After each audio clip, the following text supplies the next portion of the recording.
స్వాగతం అండి ఛానల్లోకి అందరికీ. నా పేరు సుజాత.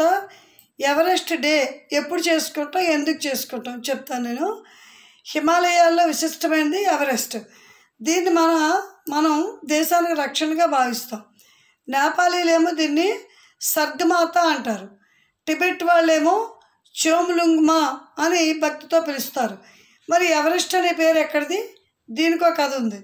భారత్ని ఈస్ట్ ఇండియా కంపెనీ పాలిస్తున్న సమయంలో 1852 ఆ ప్రాంతంలో ఈ పర్వతానికి సంబంధించిన వివరాలు సేకరించమని ఒక పర్యవేక్షక బృందాన్ని నియమించారు. జనరల్ సర్ జార్జ్ అనే సర్వేయరు, పశ్చిమ బెంగాల్కి చెందిన గుమస్తా తారానాథ్ సికిందర్లతో కూడిన ఈ బృందం ఎన్నో వివరాలు సేకరించింది.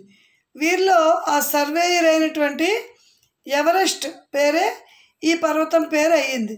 న్యూజిలాండ్కి చెందిన ఎడ్మండ్ హిల్లరీ, మన దేశానికి చెందినటువంటి టెన్సింగ్ నార్గే మొదటిసారిగా ఈ 8,848 మీటర్ల ఎత్తున్న ఈ పర్వతాన్ని 1953 మే 29న అధిరోహించారు, అంటే ఎక్కారు.